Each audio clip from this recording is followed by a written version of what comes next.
You didn't find this by accident. You found it because you're ready to soften. Maybe not completely. Maybe not all at once. Maybe one part of you is still tired, still guarded, still trying to understand why life feels the way it does right now. And that is all right, my dear. You do not have to arrive here already peaceful. You only have to arrive willing to breathe a little more deeply, willing to let the shoulders come down, willing to stop fighting yourself for just this moment.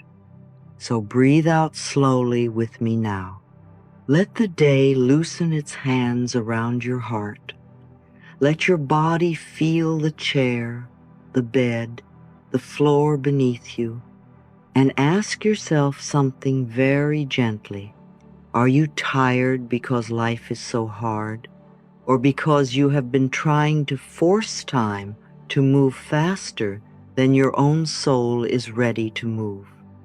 That is such a tender question, because so many dear people are not only carrying life, they are carrying resistance to life. They are arguing with the season, pushing against the pause, trying to bloom in the same moment they are still growing roots. But perfect timing often arrives the moment we stop making war with our own rhythm. That is when something softens. That is when the breath deepens. That is when the path becomes visible again. This will reach me at the perfect time. I trust the universe. All is well. Let that be the first little exhale of this conversation. Every day, whether you notice it or not, life places before you two small doors. One is familiar. It feels safe because you already know how to live there. You know how to repeat the same thoughts, choose the same patterns, keep the same fears, remain in the same emotional room. There is a strange comfort in the familiar, even when the familiar is painful. The other door is discomfort, not punishment, not danger necessarily, just the unfamiliar shape of growth. It may ask you to say something honest, to rest differently, to trust more, to stop chasing, to let go of a role you have outgrown, to feel what you usually avoid, to take one new step without guarantees. And because it is unfamiliar, the mind often labels it wrong. But unfamiliar does not mean wrong, sweetheart. Very often, unfamiliar means alive. It means you are moving beyond an old boundary. It means the self you have been living as is no longer large enough for the life trying to emerge through you. Growth feels unfamiliar. Of course it does. A new pair of shoes feels different at first. A new home feels strange at first. A new way of speaking to yourself feels awkward at first. That does not mean you are off course. It may mean you are finally on it. So if something in your life feels uncomfortable right now, do not rush to call it failure. Sometimes discomfort is not a sign you are doing life wrong. Sometimes it is simply the feeling of becoming. And this brings us to something I want to say very lovingly, because I think many people need to hear it in exactly this way. Your pain is not always proof that something is broken in you. Sometimes it is proof that something old can no longer contain who you are becoming. Anxiety, sleeplessness, restlessness, the strange sense of being between lives, between selves, between chapters. These things can frighten people because they think, something is wrong with me. I should be more together than this. But no, my dear, you may not be broken at all. You may be in transition. You may be hearing the soul speak in a language the old self does not yet fully understand. Feelings are often signals, not sentences carved in stone. They are weather moving through, messages rising, invitations to listen more deeply. You are not broken. You are being called into a newer version of yourself. I want that sentence to rest in your chest. Because once you stop treating every difficult emotion like a verdict, you begin relating to yourself with much more tenderness. Instead of saying, fix this immediately, you begin saying, what are you trying to show me? Instead of saying, I am failing, you begin saying, something in me is changing. This is such a different way to live. It turns fear into listening. It turns panic into curiosity. It turns pain into possibility. Not because pain is easy, not because sleepless nights are pleasant, not because confusion is glamorous, but because you stop adding shame to what already hurts. And that alone can change everything. I think many people become most impatient when life delays what they long for. A relationship, clarity, healing, a new opportunity, peace. They take the delay personally. They think the universe is withholding or punishing or forgetting them. But I have seen too many things in life to believe that every delay is rejection. Sometimes delay is protection. Sometimes you are being kept from something you are not yet meant to carry. Sometimes what looks like a closed door is mercy. Sometimes what feels like silence is preparation. Sometimes the answer is not no. It is not yet, because the soil is still being turned, the roots are still strengthening, the timing is still being calibrated, so the thing you receive can actually stay. A delay can be protection. I want you to think of that the next time life feels late. Think of the child who wants to drive the car before she can see over the wheel. Think of fruit picked before it ripens. Think of a house built quickly on ground that is not stable. Speed is not always kindness. Timing is kindness. Calibration is kindness.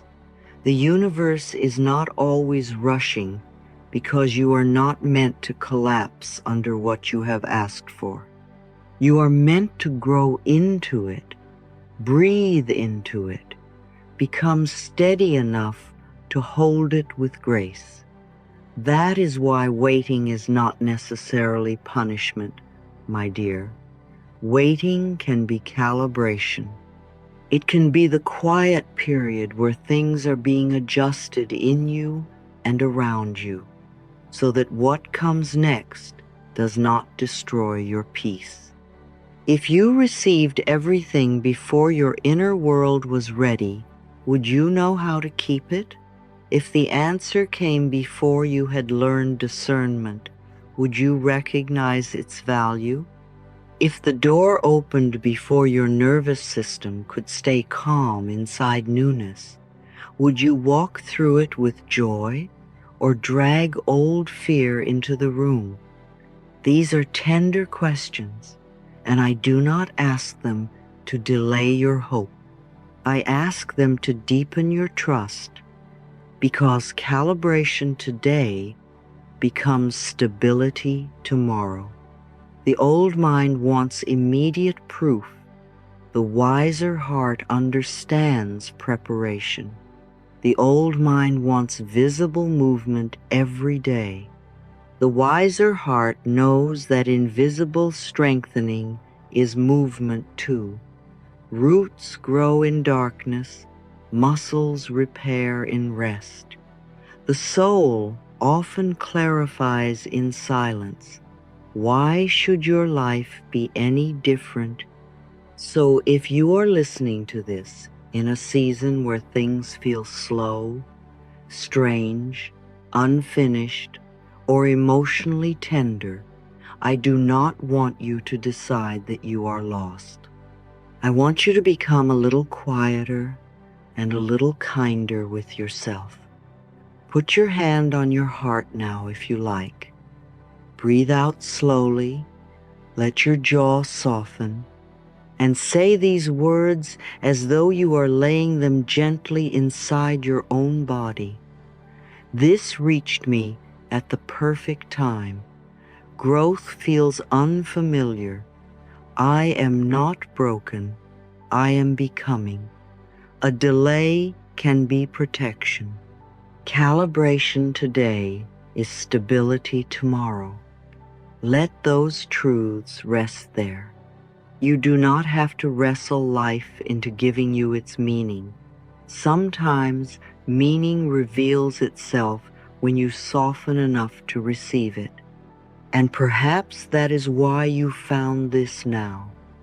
Not because everything is solved, not because you finally did something perfectly, but because some part of you is ready to stop fighting the process and begin trusting the unfolding. That is enough, sweetheart. More than enough for today.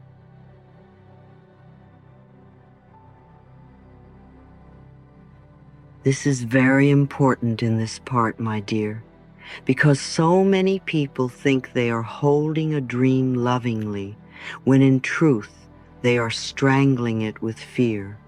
They say they want something, healing, peace, a new beginning, a relationship, clarity, a change in work, a change in the body, a change in the heart. But the wanting becomes so tight, so anxious, so breathless, that the whole nervous system starts broadcasting lack instead of trust. You can feel it when this happens.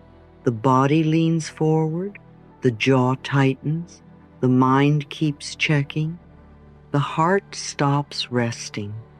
There is a kind of desperate energy that says, why is it not here yet? What am I doing wrong? When will it happen? What if it never happens? And that energy, though very human, does not create spaciousness. It creates pressure. It is like standing over a seed you just planted and digging it up every morning to see whether it has begun. Of course you mean well. Of course you want reassurance. But the seed does not grow because you worry about it.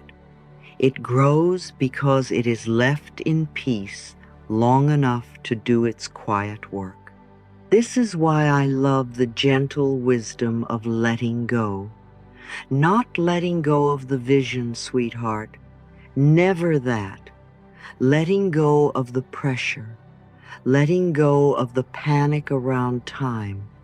Letting go of the belief that if you do not grip hard enough, life will forget you. Life does not need your tension in order to remember what belongs to you. Sometimes the most loving thing you can do for a dream is stop tugging at it. Hold the vision. Release the timeline. There is so much peace in that little sentence. It says, I still know what I am welcoming, and I no longer need to torture myself while it finds its right hour. It says, I trust enough to breathe. It says, I can want without wounding myself. That is not passivity. That is maturity. That is spiritual steadiness. And when you begin saying to yourself, this will reach me at the perfect time, something starts unclenching inside. The old cord of desperate craving loosens. The body stops feeling like it must supervise the universe. The mind is no longer standing guard at the gate every 5 minutes.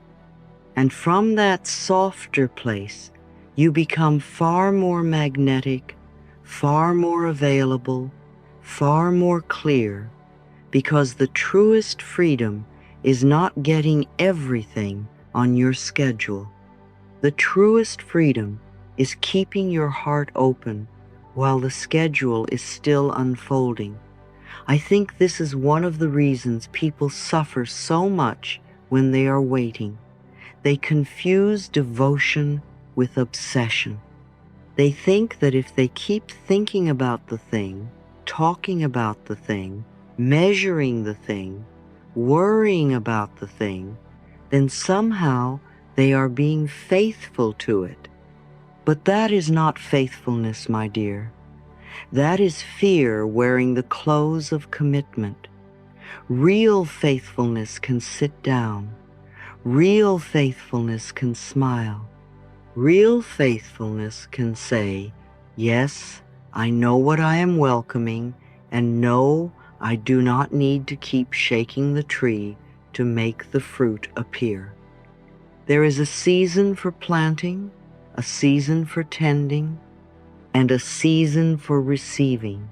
When you collapse them all into one frantic hour, you exhaust yourself and call it spiritual effort.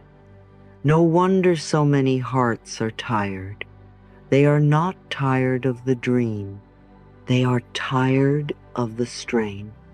So when you feel yourself leaning too hard into the future, when you feel that old ache of not yet turning into a whole drama in the mind, come back to this mantra as though it were a warm hand on your shoulder. This will reach me at the perfect time. Say it slowly, not like a magic spell, like a mother speaking truth to a frightened child. Let it soothe the part of you that thinks everything must happen now in order for you to be safe. Then ask yourself very gently, can I love what I want without becoming enslaved to when it arrives? That is such a beautiful question. It creates room. It changes the inner weather. It tells the body we are not in danger because something is still becoming. And the more you practice that, the more you discover that peace is not something that comes after the future has been arranged to your liking. Peace is something you are allowed to carry now, in the middle of becoming. That is a very different life, a much kinder one. And this is why the little moments matter so very much. The small moments, the ones most people rush past because they are too busy trying to solve the whole future in their minds. When you come back to the small, the system calms down. When you notice the cup in your hands, the air on your skin, the sound in the room, the warmth of your breath, the chair beneath you, something sacred happens. The body remembers where it is. It remembers that this one moment is not demanding a 10-year plan. It remembers that life is actually happening here, not only in the imaginary world of what if and when. The small moment is where the miracle enters, not because small moments are flashy, but because they are open. They are not crowded with so much projection. They are not trying to become something else. A small moment simply offers itself. And if you meet it fully, it can hold more peace than hours of thinking ever will. This is why I so often bring you back to the body, back to the breath, back to a hand on the heart, back to the sound of your own voice speaking kindly. It is not because I want to make your life tiny. It is because I want to return you to the only place where life can actually be touched, right here. One sip of tea, one soft exhale, one glance at the light on the wall, one honest laugh, one small act of care. The frightened mind says, "But what about everything else?" And the wiser heart says, "Everything else will be met much better if I first come home to this moment." That is the secret. When you come back to the little moment, you are not abandoning the future. You are strengthening the self who will walk into it. You are giving the nervous system a place to rest. You are teaching your body that peace is not only something that appears once all questions are answered. Peace is already available in 1,000 small places, and those places are waiting for your attention. So if you feel overwhelmed, do not immediately ask a giant question. Ask a little one. What is here? What can I feel? What is one kind thing I can notice? Can I soften my shoulders?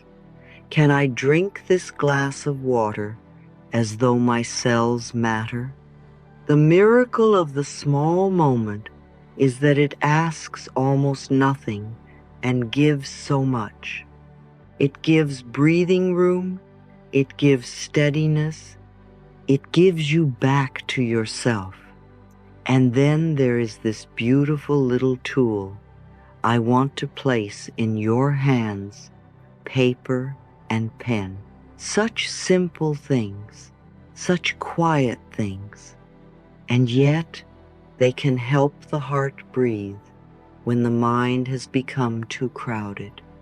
So many people keep trying to think their way to peace, but the thoughts keep circling because the mind was never meant to hold every fear, every desire, every possible outcome, and every unfinished sentence all at once.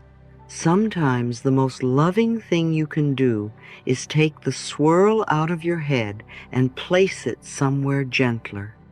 Not because writing solves everything, but because writing slows everything down enough for truth to emerge. When thoughts stay trapped inside, they blur together. Desire becomes fear. Fear becomes fantasy. Fantasy becomes pressure. Pressure becomes confusion. But once you write, the mind softens its grip. The fog begins lifting. You can see what is actually there instead of what is just emotionally loud. Writing lays the mind down so the heart can breathe. I want you to remember that, because clarity is not control. Clarity is kindness. Clarity does not force the universe. It simply helps you stop walking in circles. So take a page and write these 3 lines slowly, honestly, without trying to sound spiritual or wise or impressive. First, what I truly want is not what everyone else would admire, not what would make your ego feel safe, what you truly want. Let the answer be simple, if it wants to be simple. Peace, a new beginning, a healthier body, more honest love, work that feels like your own, rest, freedom, home, healing. Then write, what I'm afraid of is. Tell the truth there too. Do not polish it. I'm afraid it won't happen. I'm afraid I'm too late.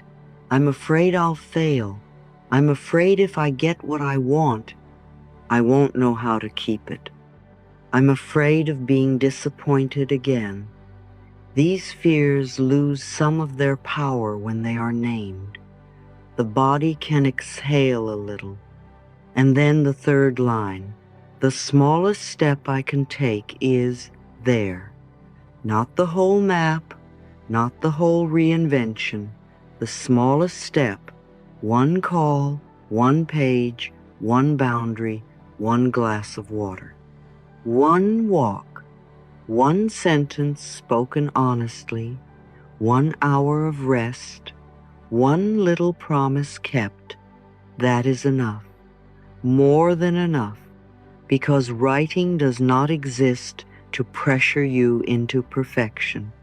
It exists to return you to straightness, to simplicity, to the road beneath your feet. Clarity does not force life. Clarity simply helps you walk directly. I think that is one of the gentlest things you can learn, that you do not need to carry all your wanting in your nervous system all day long. You may place it down. You may write it out. You may let the page hold what the body has been bracing around. There is such mercy in that. The page does not argue. The page does not interrupt. The page does not rush you. It receives. And in being received, you often begin hearing yourself more clearly than you have in days. Sometimes you discover that what you thought you wanted was only what fear wanted. Sometimes you discover that beneath the loud desire is a deeper one, not to be admired, but to be at peace, not to win, but to be free, not to force, but to feel safe. This is why paper and pen can be such holy companions. They help reveal what is underneath the noise. They help you stop performing, even for yourself. They help your inner life become less crowded and more honest. And from honesty, the next right step comes so much more naturally. So let all of this settle together now, my dear. The backwards law, the release of pressure, the tiny moment fully lived, the page that receives what the mind has been carrying, all of it is teaching you the same lesson in different ways. You do not have to grip life to belong to it. You do not have to wound yourself with wanting. You do not have to supervise the seed. You do not have to force the future to love you back. You may hold the vision and release the timeline. You may come back to this little moment.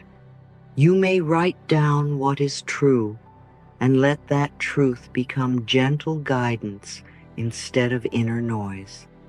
So if you feel yourself getting tight again, if the old urgency rises, if the mind begins digging up the soil to see whether the roots are growing yet, pause. Put your hand on your heart, breathe out, then say softly, "This will reach me at the perfect time." Look around you, feel what is here, and if the mind is still crowded, take out a page and write your 3 lines. Let the page hold it. Let the heart breathe.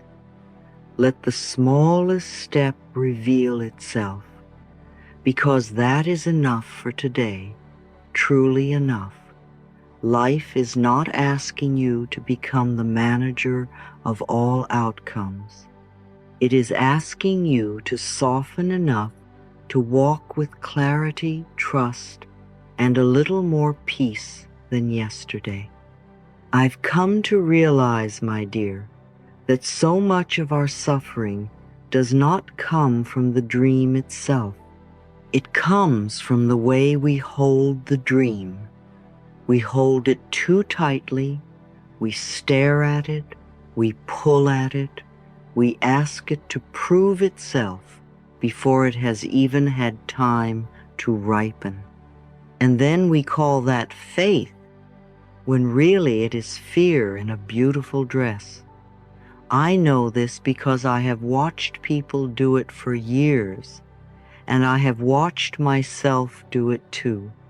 We plant the seed, and before the poor little thing has had one honest chance to rest in the soil, we dig it up with our worry and say, "Well, are you growing yet?" But life does not answer well to being interrogated. Life responds much more tenderly than that. It responds to trust, it responds to openness, it responds to the relaxed heart far more than the clenched one. So if you are waiting for something right now, if there is a prayer, a healing, a new chapter, a relationship, an answer, a door, a quiet miracle that has not yet taken visible form, I want to place this softly in your hands.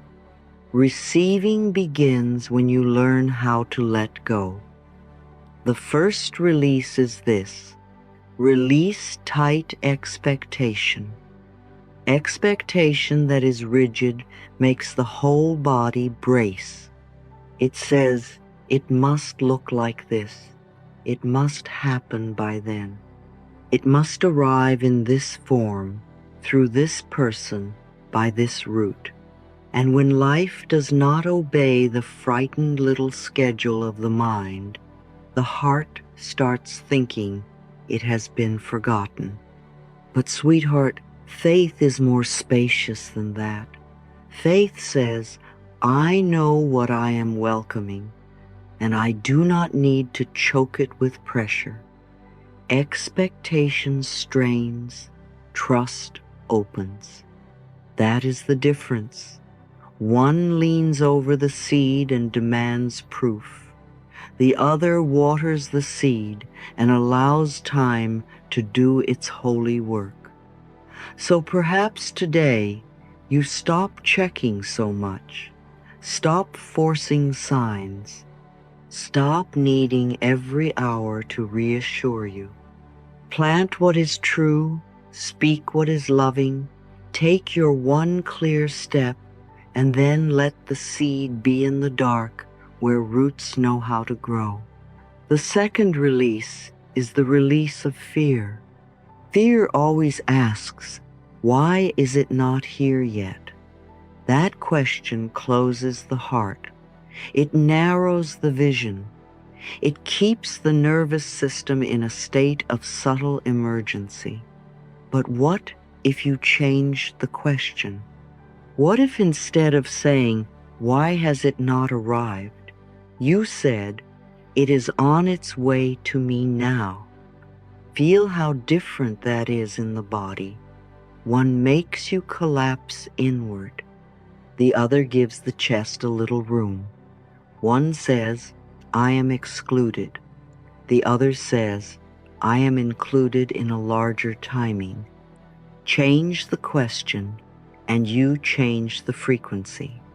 Such a small thing, and yet it can change the whole emotional atmosphere of a day. So when fear rises, do not fight it too hard. Just redirect it. Let the old question go. Offer the heart a kinder one. What if this is already moving toward me in ways I cannot yet see?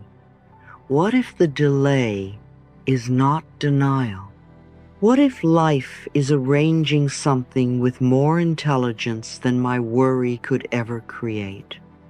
That is not fantasy. That is spiritual maturity. That is the willingness to stop making fear your only interpreter of time. And then there is the third release, the most tender one of all.